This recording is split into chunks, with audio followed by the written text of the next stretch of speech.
আসসালামু আলাইকুম। এটিএন বাংলা সংবাদে সবাইকে স্বাগত জানাচ্ছি আমি ভাবনা আহমেদ। শুরুতেই সংবাদ শিরোনাম। শিশুরা স্মার্ট বাংলাদেশের কারিগর, মন্তব্য প্রধানমন্ত্রীর। উন্নয়ন অব্যাহত রাখতে স্বাধীনতা বিরোধীদের বিরুদ্ধে সচেতন থাকার আহ্বান।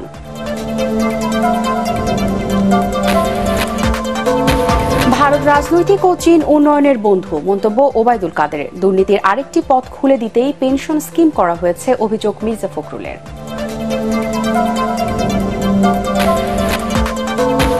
কোটা বিরোধী আন্দোলনকারীদের টাঙ্গাইল, রংপুর ও রাজশাহীতে মহাসড়কে 1 ঘণ্টার অবরোধ, ক্যাম্পাসে বিক্ষোভ সমাবেশ শিক্ষার্থীদের।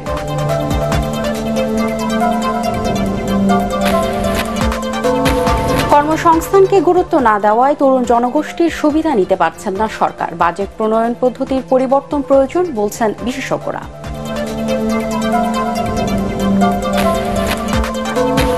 এবং সারা দেশে বন্যা পরিস্থিতির আরও অবনতি। সিলেট, হবিগঞ্জ, জামালপুর, কুড়িগ্রামে লাখ লাখ মানুষ পানিবন্দী। ভেসে গেছে ফসলি জমি ও পুকুরের মাছ। শুনছিলেন সংবাদ শিরোনাম, এবারে বিস্তারিত। ছোটদের সুন্দর জীবন নিশ্চিত করাই ছিল বঙ্গবন্ধুর লক্ষ্য। আজকে শিশুরাই হবে আগামী দিনের স্মার্ট বাংলাদেশের কারিগর। সমৃদ্ধ বাংলাদেশ করতে সকলকে প্রস্তুত হওয়ার আহ্বান জানিয়েছেন প্রধানমন্ত্রী শেখ হাসিনা। সকালে গোপালগঞ্জের টুঙ্গিপাড়ায় প্রাথমিক শিক্ষার্থীদের সাথে মতবিনিময়কালে এসব কথা বলেন তিনি। শেখ হাসিনা বলেন, আমাদের দুর্ভাগ্য যে ৭৫ পরবর্তী সময়ে এদেশের ইতিহাস মুছে ফেলার চেষ্টা করা হয়েছে। আনিসুর রহমান সোহাগের ক্যামেরায় বিস্তারিত জানাচ্ছেন সৈয়দ রিয়াজ। প্রধানমন্ত্রী গোপালগঞ্জ সফরের দ্বিতীয় দিনে টঙ্গিপাড়া মাল্টিপারপাস পৌর সুপার মার্কেট পরিদর্শন করেন। এখানে স্থানীয় রাজনৈতিক নেতা ও ব্যবসায়ীদের সাথে কুশল বিনিময় করেন তিনি। এর আগে টঙ্গিপাড়া জিটি মডেল সরকারি প্রাথমিক বিদ্যালয়ে বঙ্গবন্ধু কর্নার উদ্বোধন করেন প্রধানমন্ত্রী। পরে সেখানে এসো বঙ্গবন্ধুকে জানি শীর্ষক অ্যালবামের মোড়ক উন্মোচন করেন শেখ হাসিনা। এ সময় প্রধানমন্ত্রী প্রাক প্রাথমিক শিক্ষার্থীদের সাথে কথা বলেন এবং তাদের খোঁজ খবর নেন। এই স্কুলেই বঙ্গবন্ধু শেখ মুজিবুর রহমান ৪র্থ শ্রেণী পর্যন্ত পড়াশোনা করেছেন জানিয়ে সরকার প্রধান বলেন, ছোটদের সুন্দর জীবন নিশ্চিত করাই ছিল বঙ্গবন্ধুর লক্ষ্য। ছোটবেলা থেকে উনি বড় হয়েছিলেন এবং এরপর থেকে মানুষের জন্যই তিনি কাজ করতেন। নিজের জীবনের কোনো সুখ সুবিধা কিছু দেখেননি, শুধু একটাই ছিল এদেশের মানুষকে কিভাবে এই দারিদ্র্যের হাত থেকে মুক্তি দেবেন, কিভাবে একটা উন্নত জীবন দেবেন এবং ছোট্ট শিশুরা জন্য একটা সুন্দর জীবন পায়, সেটাই ওনার জীবনের লক্ষ্য। প্রধানমন্ত্রী বলেন, ৭৫ পরবর্তী যে ইতিহাস মুছে ফেলার চেষ্টা হয়েছিল সেটা সবার জানা উচিত। তিনি বলেন, মানুষের জানা উচিত কিভাবে বাংলাদেশের স্বাধীনতা এসেছে। ইতিহাসকে তুলে ধরা ছবির মাধ্যমে, ছবিতে আসলে কথা বলে এবং ইতিহাস জানার সুযোগ ছোট শিশুরা সুযোগ পাচ্ছে, সেটা করার জন্য আমি সত্যি আন্তরিক ধন্যবাদ জানাচ্ছি। তোমার লেখাপড়া শিখে বড় হও, কারণ স্মার্ট বাংলাদেশ গড়ে তুলবো। সেই বাংলাদেশে তো তোমরাই হবে আসল স্মার্ট, যা দেশ চালাবে, তাই না? তোমাদের মাঝ থেকে হয়ে আসবে আমার তো প্রধানমন্ত্রী, মন্ত্রী, বড় বড় জায়গায় যাবে, গবেষণা করবে, বিজ্ঞানী হবে। আমরা একসময় চাঁদেও যাব, কোনো চিন্তা নাই। কাজে সবাইকে সেই এখন থেকে সেভাবে প্রস্তুতি নিতে হবে, পড়াশোনা করতে হবে। দেশের উন্নয়ন অব্যাহত রাখতে স্বাধীনতা বিরোধীদের চক্রান্তের বিরুদ্ধে সকলকে সচেতন থাকারও আহ্বান জানান সরকার প্রধান। সৈয়দ রিয়াজ, এটিএন বাংলা, টঙ্গিপাড়া, গোপালগঞ্জ। বিএনপি নেত্রী খালেদা জিয়ার চিকিৎসার জন্য জাতিসংঘের হস্তক্ষেপ কামনা করে লাভ নেই বলে মন্তব্য করেছেন আওয়ামী লীগ সাধারণ সম্পাদক ও সেতুমন্ত্রী ওবায়দুল কাদের। রাজধানী বেইলি রোডে শেখ হাসিনা পার্বত্য চট্টগ্রাম ঐতিহ্য ও গবেষণা কেন্দ্রে 7 দিনব্যাপী পাহাড়ি ফল মেলার উদ্বোধন করে তিনি বলেন, খালেদা জিয়ার চিকিৎসা আইনের বিষয়। এ সময় সাধারণ সম্পাদক আরও বলেন, ভারত বাংলাদেশের রাজনৈতিক ও চীন উন্নয়নের বন্ধু। উন্নয়নের জন্য যেখানে সুবিধা পাওয়া যাবে বাংলাদেশ সেদিকেই যাবে বলে জানান ওবায়দুল কাদের।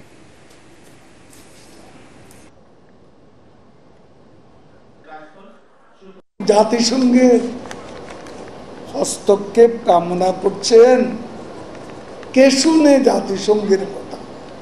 জাতিসংঘের কথা যুদ্ধ কি বন্ধ হবে? জাতিসংঘের কথা ইউক্রেনে রক্তপাত কি বন্ধ হয়েছে? যুদ্ধ কি বন্ধ হয়েছে?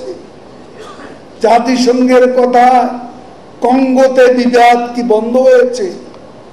জাতিসংঘের কথা ইথিওপিয়ার কলহ কি থেমেছে? টিগ্রের বিদ্রোহ কি বন্ধ হয়েছে। ও জাতিসংঘ দেখিয়ে কোনো লাভ নেই, এটা আইনের ব্যাপার। মুক্তিযোদ্ধা, নারী ও পিছিয়ে পড়া জনগোষ্ঠীর জন্য ৫ থেকে ১০ ভাগ সংরক্ষিত রেখে সরকারি চাকরিতে কোটা ব্যবস্থার সংস্কারের দাবি জানিয়েছে বিএনপি।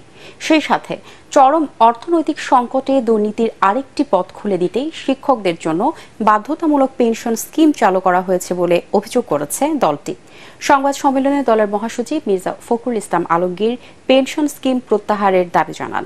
রিপোর্ট মইনুল আহসানের। একদিকে সরকারি চাকুরিতে কোটা পদ্ধতি বাতিল, অন্যদিকে শিক্ষকদের জন্য বাধ্যতামূলক পেনশন স্কিম চালুর প্রতিবাদে ছাত্র শিক্ষক আন্দোলনে এখন উত্তাল পাবলিক বিশ্ববিদ্যালয়গুলো। ছাত্র শিক্ষকদের এই আন্দোলনকে যৌক্তিক দাবি করে এতে সমর্থন জানিয়েছে বিএনপি। চেয়ারপারসনের গুলশান কার্যালয়ের সংবাদ সম্মেলনে দলের মহাসচিব বলেন, প্রযুক্তি ও মেধা নির্ভর বিশ্ব ব্যবস্থায় সরকারি চাকুরিতে অযৌক্তিক হারে কোটা চালু রেখে জাতি হিসেবে টিকে থাকা প্রায় অসম্ভব। কোটা আপনি মুক্তিযোদ্ধাদের জন্য কিছুটা থাকতে পারে, প্রতিবন্ধীর জন্য নট 56%। এটা আপনাকে বড় জোর 5 to 10% হতে পারে। এমনিতেই আপনার মুক্তিযোদ্ধারা তো নাই, এখন তাদের সন্তানেরা আছে, তারা পাবে, সেটাতে আপত্তি নেই আমাদের। কিন্তু সেটার নাম করে আপনার 56% কোটা করে তারপর যে কাউকে আপনার মুক্তিযোদ্ধার সার্টিফিকেট দিয়ে হাজার হাজার সার্টিফিকেট দিয়ে তাদেরকে চাকরির ব্যবস্থা করে দিচ্ছে এরা ইন লিউ অফ মানি। বর্তমানে অবৈধ অনির্বাচিত কর্তৃত্ববাদী সরকার আদালতের ঘাড়ে বন্দুক রেখে জনগণের ন্যায্য দাবি সমূহ দমিয়ে রাখার ভিন্ন পুরনো কৌশলেই তারা ছাত্র সমাজের ন্যায্য আন্দোলনকে দমানোর অপচেষ্টায় লিপ্ত রয়েছে। পেনশন স্কিম বাতিলের দাবিতে শিক্ষকদের আন্দোলন প্রসঙ্গে তিনি বলেন, অর্থনৈতিক সংকট সামাল দিতে পেনশনের নামে শিক্ষকদের টাকা হাতিয়ে নিতে চায় সরকার। রাষ্ট্রীয় কোষাগার প্রায় শূন্য, ব্যাংকিং খাত প্রায় দেউলিয়া, এরকম লুটেরা তন্ত্রকে টিকে রাখার জন্য এরকম পেনশন স্কিমের মতো আরও কিছু স্কিম চালু করার জনগণের পকেট শূন্য করতে চায় এই লুটেরা সরকার। আমরা বিশ্ববিদ্যালয়ের শিক্ষক ও কর্মচারীদের এই যৌক্তিক আন্দোলন সমর্থন করছি এবং অবিলম্বে এই পেনশন স্কিম প্রত্যাহারের আহ্বান জানাচ্ছি। প্রশ্নের জবাবে মির্জা ফখরুল বলেন, ছাত্র শিক্ষকদের আন্দোলনে ভর করে বিএনপি দেশকে অস্থিতিশীল করতে চায় আওয়ামী লীগ সাধারণ সম্পাদকের এমন অভিযোগ হাস্যকর। মইনুল আহসান, এটিএন বাংলা, ঢাকা। সরকারি চাকরিতে কোটা বাতিলের দাবিতে ঢাকা টাঙ্গাইল মহাসড়ক অবরোধ করেছে মাওলানা ভাসানী বিজ্ঞান ও প্রযুক্তি বিশ্ববিদ্যালয়ের শিক্ষার্থীরা। এর ফলে মহাসড়কে দীর্ঘ যানজটের সৃষ্টি হয়। এতে চরম দুর্ভোগে পড়েছেন সাধারণ যাত্রীরা। সকাল 11টায় শহরের আশিকপুর বাইপাস এলাকায় অবস্থান নিয়ে এই কর্মসূচি শুরু করে তারা। এ সময় মহাসড়কের দুই পাশে যানবাহন চলাচল বন্ধ হয়ে যায়। এদিকে সরকারি চাকরিতে কোটা পুনর্বহালের রায় বাতিল ও কোটা পদ্ধতি সংস্কারের দাবিতে রাজশাহী বিশ্ববিদ্যালয় ক্যাম্পাসে মিছিল ও সমাবেশ করেছে শিক্ষার্থীরা। সকাল 10টা থেকে শুরু হওয়া মিছিলটি এক পর্যায়ে রাজশাহী বিশ্ববিদ্যালয়ের প্রধান ফটকের সামনে অবস্থান কর্মসূচি শুরু করে। এ সময় রাজশাহী ঢাকা মহাসড়কে যানবাহন চলাচল সাময়িক বন্ধ থাকে। এদিকে একই দাবিতে রংপুরেও সড়ক অবরোধ করে বেগম রোকেয়া বিশ্ববিদ্যালয়ের শিক্ষার্থীরা।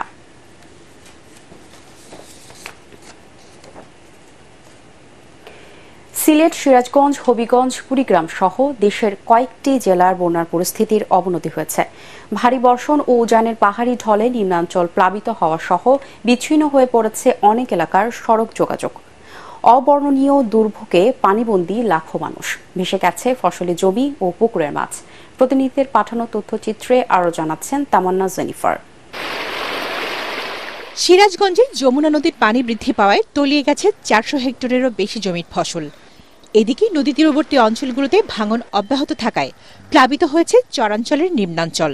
পানি উঠছে বাড়ি, পানিবন্দী, খাই কি করি, পাক শাক নাই। সিলেটে বন্যা পরিস্থিতির আরও অবনতি হয়েছে। জেলার 13 উপজেলায় 8 লাখ মানুষ এখনো পানিবন্দী। প্রধানমন্ত্রীর পক্ষ থেকে গতকাল রান্না করা খাবার বিতরণ করা হয়েছে বন্যার্তদের মাঝে। কোন জায়গার মধ্যে কোমর পানি, কোন জায়গার মধ্যে হাঁটু পানি। আমরা বর্তমানে লাইভ যেটা করা লাইভ, এই লাইভের মধ্যে আমরা বর্তমানে যে পানির মধ্যে আছি হাঁটু উঁচা পানি। হবিগঞ্জের আজমিরিগঞ্জ উপজেলার বদলপুর ও পাহাড়পুর ইউনিয়নে পানি বৃদ্ধি পেয়ে পানিবন্দী হয়ে পড়েছে 40,000 মানুষ। কিছু মানুষ আশ্রয় নিয়েছে সরকারি বেসরকারি প্রাথমিক স্কুলগুলোতে। হাওরে পানি প্রবেশ করায় ভেসে গেছে পুকুর, বিলের মাছ। এলাকায় নারী, শিশু, বৃদ্ধ, অসুস্থ রোগী সহ পানিবন্দী বাসিন্দাদের জনজীবন বিপন্ন প্রায়। বাচ্চাদের স্কুলে যেতে পারে না, খুব সমস্যা। বাড়ি ঘর তো তলে যাইতাছে। কুড়িগ্রামের ব্রহ্মপুত্র নদের পানি চিলমারি, নুনখাওয়া ও হাতিয়া এবং পাটেশ্বরী পয়েন্টে দুধকুমারের পানি বিপদসীমার উপর দিয়ে প্রবাহিত হচ্ছে। পানিতে ভাসছে নদী তীরবর্তী ৪৪টি ইউনিয়নের ৩ শতাধিক গ্রাম।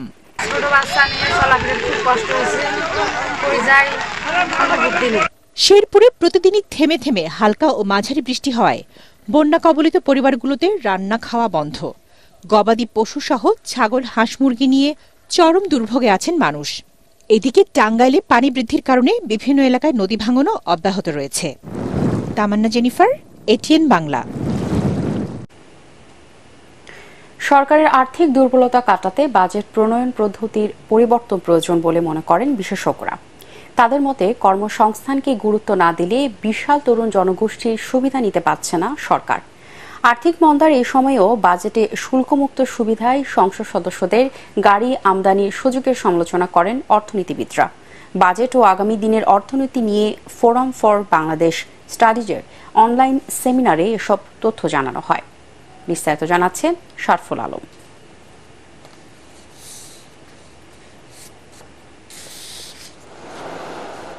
জাতীয় সংসদে 2024-25 সালের বাজেট পাশ হয়েছে। বাজেট পাশের পর এ নিয়ে চলছে নানা আলোচনা। 2024-25 সালের বাজেট ও কেমন হবে আগামীর অর্থনীতি নিয়ে ভার্চুয়াল সেমিনারে বিশ্লেষকরা জানান, সঠিক পরিসংখ্যানের কারণেই ভালো আর্থিক নীতি প্রণয়ন করা যাচ্ছে না। দেশে কর্মক্ষম তরুণ জনসংখ্যাকে আমলে না নিয়েই এবারে বাজেট তৈরি করা হয়েছে জানিয়ে তারা বলেন, আর্থিক সংকট মোকাবেলায় প্রয়োজন ছিল বাজেট কাঠামোর পরিবর্তন। আমাদের তরুণদের যে আধিক্য আমাদের জনসংখ্যা এবং এদের জন্য যে আমাদের বিনিয়োগ দরকার, তাদের শিক্ষা খাতে বিনিয়োগ দরকার, স্বাস্থ্য খাতে বিনিয়োগ দরকার, আধুনিক তাদেরকে শিক্ষা দেওয়া দরকার। তো আমরা সেই অগ্রাধিকার থেকে সেদিকে অগ্রাধিকার না দিয়ে আমরা সাবসিডি দেওয়া, তারপরে বিভিন্ন রকম সুযোগ সুবিধা দেওয়া। আমাদের যদি ব্যাপক পরিবর্তন আনতে হয় আমাদের সমাজে যে সকল অসঙ্গতি, যে সকল সমস্যা, তাহলে আমাদের এই যে বাজেট প্রণয়ন প্রক্রিয়াতেই ব্যাপক পরিবর্তন আনতে হবে। ছক বাঁধা বাজেটের যে পদ্ধতি তার বাইরে আসতে হবে। চলমান মূল্যস্ফীতি মোকাবেলায় সরকারের খাদ্য সহায়তা বাড়ানোর দরকার ছিল জানিয়ে অর্থনীতিবিদরা বলছেন, বাজেটে খাদ্য সহায়তার পরিমাণ কমানো হয়েছে। সরকারের আয় বাড়াতে করমুক্ত আয়ের সীমা না বাড়ায় ক্ষোভ জানান অর্থনীতিবিদরা। তারা বলছেন, নীতি নির্ধারকদের করমুক্ত সুবিধা নিয়েও সমালোচনা করেন তারা। সাংসদদের যে গাড়ি কেনার জন্য একটা কর দেওয়ার প্রস্তাব করা হয়েছিল, সেটাও কিন্তু পুরোপুরি বাতিল করে দেওয়া হলো। অথচ আমরা এখন দেখি যে সংসদে কারা প্রতিনিধিত্ব করে, তারা নিজেরাই তো প্রচুর অর্থনৈতিকভাবে শক্তিশালী।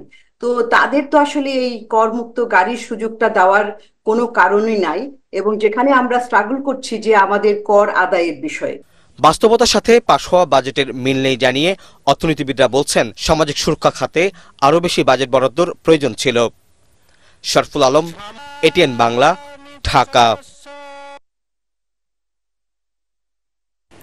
সরকারি বেসরকারি আগ্রাসন বন্ধ না হলে ঢাকার জলাবদ্ধতা নিরসন সম্ভব নয় বলে মন্তব্য করেছেন ঢাকা দক্ষিণ সিটি কর্পোরেশনের মেয়র ব্যারিস্টার শেখ ফজলে নূর তাপস। বিভিন্ন সেবা সংস্থার সমন্বয়হীনতা ও উদাসীনতার জন্য হতাশা প্রকাশ করেন মেয়র। এ সময় নানা প্রতিবন্ধকতার কথাও তুলে ধরেন তিনি। রাজধানীর ঢাকা ইউটিলিটি রিপোর্টার্স অ্যাসোসিয়েশন আয়োজিত এক অনুষ্ঠানে এসব কথা বলেন মেয়র। এ সময় নগর পরিকল্পনাবিদ আদিল মোহাম্মদ খান, জাতীয় প্রেস ক্লাবের সাধারণ সম্পাদক শ্যামল দত্ত সহ অন্যান্যরা রাজধানীর বিভিন্ন সমস্যা ও সম্ভাবনার কথা তুলে ধরেন। ভূমিদস্যুদের আগ্রাসন, সরকারি বেসরকারি সংস্থা কর্তৃপক্ষদের উদাসীনতা আমাদেরকে দিন দিন আরো প্রতিকূলতা, প্রতিবন্ধকতা সৃষ্টি করে যাচ্ছে। এর থেকে পরিত্রাণ না হওয়া পর্যন্ত পূর্ণরূপে আমরা জলাবদ্ধতা নিরসন করতে পারব এটা বলা যায় না। আমাদের ঊর্ধ্বতন তাদের কাছে গিয়ে আমাদের নালিশ করে যে আমরা ঢাকা শহরে কোনো প্রকল্প বাস্তবায়ন করতে দিচ্ছি না। এবারে আল আরাফা ইসলামী ব্যাংক অর্থ সংবাদ।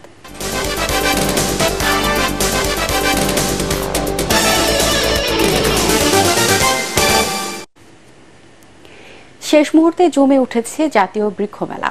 দেশি বিদেশি নানা জাতের গাছের পসরা সাজিয়ে ক্রেতার অপেক্ষায় বিক্রেতারা। সামাজিক যোগাযোগ মাধ্যমে গাছের দাম বাড়িয়ে বলায় শুরুতে ভিড় কম থাকলেও ধীরে ধীরে ক্রেতাদের উপস্থিতি বাড়ছে বলে জানালেন আয়োজকরা। এদিকে একসাথে হাজারো প্রজাতির গাছ পেয়ে আনন্দিত বৃক্ষপ্রেমীরা। বঙ্গবন্ধু আন্তর্জাতিক সম্মেলন কেন্দ্রের পাশে আয়োজিত এই মেলা চলবে 13 জুলাই পর্যন্ত। মুশফিকুর রহমানের রিপোর্ট। কথায় আছে, বৃক্ষ তোমার নাম কি, ফলে পরিচয়। গাছের ডালে রং বেরঙের বাহারি এসব ফল দেখে গাছের পরিচয় আলাদা করে জানার প্রয়োজন হবে না। বৃক্ষমেলায় ঢুকতেই ছোট বড় গাছে ঝুলতে থাকা এসব ফল দেখে চোখ আটকে যাবে যে কারো। শুধু ফল নয়, নানা জাতের দেশি বিদেশি ফুল, বনসাই, ক্যাকটাস সহ বিভিন্ন জাতের উদ্ভিদের সমারোহ ঘটেছে এবারের মেলায়। পরিবার পরিজন ও বন্ধুদের সাথে মেলা প্রাঙ্গণে ভিড় করছেন নানা বয়সের বৃক্ষপ্রেমীরা। কেউ পছন্দের গাছ কিনে, কেউ বা আবার ছবি তুলে উপভোগ করছেন মেলা। গাছের দাম নিয়ে অভিযোগও করেছেন কেউ কেউ। ক্যাকটাস দেখেছি, অর্কিড দেখেছি, আমের ফলনগুলো যে দেখলাম খুবই ভালো লেগেছে। চেরি নিছি, ল্যান্টানা নিলাম, এডিনিয়াম। দাম তো প্রচুর, গত বছর যেগুলো দেখলাম, এবার তো আমার কাছে মনে হলো বেশ কিছু জিনিস অনেক গুণ বাড়া। অন্যান্য বছরের তুলনায় এবার বেচাকেনা কিছুটা কম বলে জানিয়েছেন বিক্রেতারা। সামাজিক যোগাযোগ মাধ্যমে গাছের দাম বাড়িয়ে বলায় ক্রেতারা মেলায় কম আসছে বলেও জানান তারা। গাছের চাহিদার ভিত্তিতে দেখা যায় যে ইনডোর প্লান্ট এবং ফল জাতীয় গাছের চাহিদাটা আছে। গাছ আপনারা কম লাগান, কিন্তু যত্ন সহকারে লাগান, যাতে 1 লক্ষ গাছ লাগাইলে অন্তত 90,000 বেঁচে থাকে। দাম নিয়ে যে সমালোচনা হইতেছে, এটা একদম ওই যে সোশ্যাল মিডিয়ার যারা কাজ করে, আমি তাদের দায়ী করব, ইউটিউবারদের জন্য। এদিকে মেলার শুরুতে 10 লাখ টাকা হাঁকানো আলোচিত সেই খেজুর গাছের দাম এখন চাওয়া হচ্ছে 4 লাখ টাকা। যেদিকেই তাকাই ফল ফুল, লতাগুল্ম সহ নানান রকমের গাছে ভরা। জাতীয় বৃক্ষ মেলায় এলে বাহারি রকমের গাছ দেখে বৃক্ষপ্রেমীদের হৃদয় জুড়াতে বাধ্য। বিক্রেতাদের দাবি, সোশ্যাল মিডিয়ায় চটকদার দাম শুনে বিভ্রান্ত না হয়ে মেলায় এসে গাছ কিনলে ঠকবেন না ক্রেতারা। মুশফিকুর রহমান, এটিএন বাংলা, ঢাকা। এবারে আন্তর্জাতিক সংবাদ।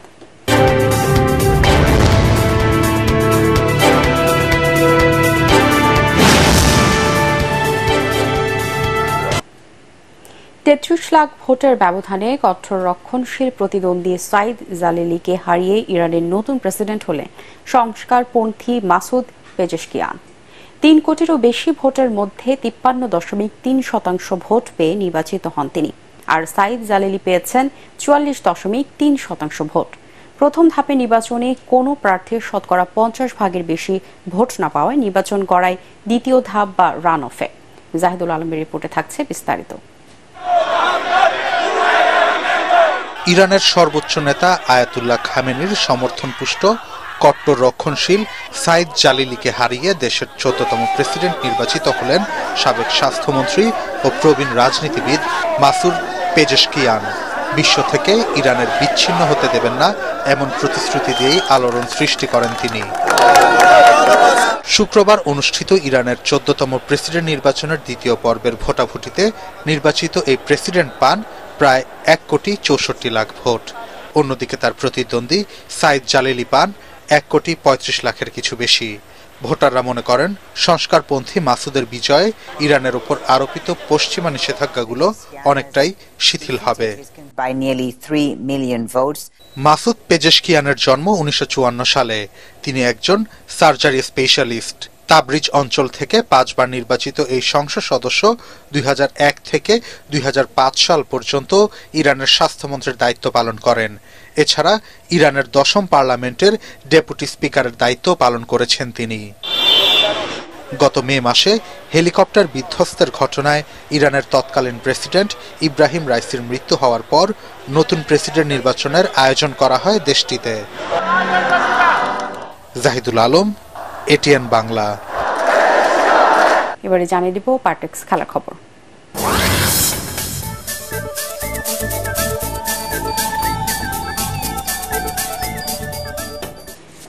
জার্মানদের হৃদয় ভেঙে ইউরো ফুটবলের সেমিফাইনালে উঠেছে স্পেন। শেষ মুহূর্তের গোলে 2-1 গোলে জয় পায় লা রোজারা।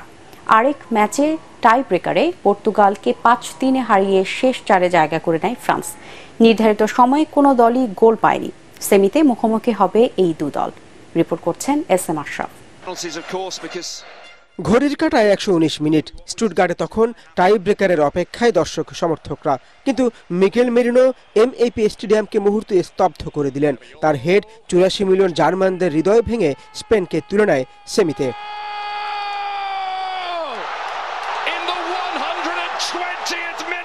এক ম্যাচ আক্রমণ, পাল্টা আক্রমণ, নাটক, বিনোদনের সব রসদই উপহার দিয়েছে। গোলশূন্য প্রথমার্ধের পর 51 মিনিটে ডানিয়েল মোর গোলে এগিয়ে যায় লুইস দে লা ফুয়েন্তের দল। এরপরই জার্মানরা জেগে ওঠে, আক্রমণে স্পেনের রক্ষণ দিশেহারা করে দেয়। লিড ধরে রেখে শেষ বাঁশি বাজার অপেক্ষায় প্রহর গুনছিল তাদের সমর্থকরা, কিন্তু ফ্লোরিয়ান ভির্টসের গোলে 89 মিনিটে খেলায় ফেরে সবশেষ 96-এর চ্যাম্পিয়নরা।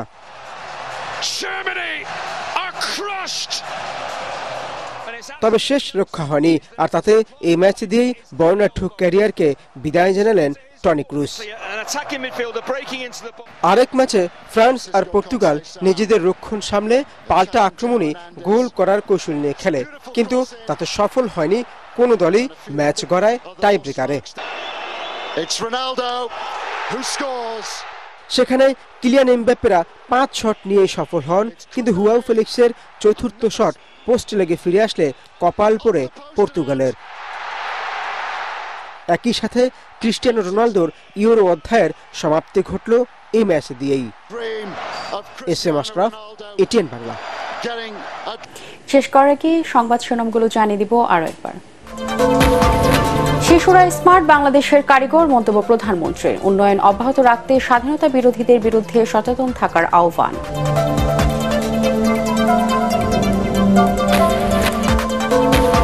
ভারত রাজনৈতিক ও চীন উন্নয়নের বন্ধু, মন্তব্য ওবায়দুল কাদেরের। দুর্নীতির আরেকটি পথ খুলে দিতেই পেনশন স্কিম করা হয়েছে, অভিযোগ মির্জা ফখরুলের।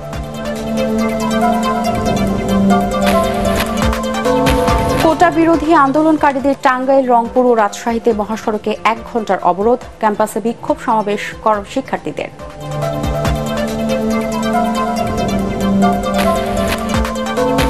কর্মসংস্থানকে গুরুত্ব না দেওয়ায় তরুণ জনগোষ্ঠীর সুবিধা নিতে পারছে না সরকার। বাজেট প্রণয়ন পদ্ধতির পরিবর্তন প্রয়োজন, বলছেন বিশেষজ্ঞরা।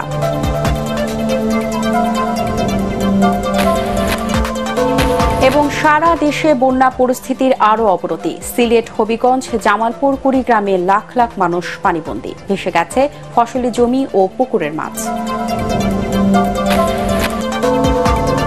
পরবর্তী সংবাদ দেখার আমন্ত্রণ জানিয়ে এখনকার মতো শেষ করছি এটিএন বাংলার সংবাদ। ইউটিউবে দেখতে ব্রাউজ করুন youtube/এটিএন বাংলা নিউজ। ধন্যবাদ সবাইকে।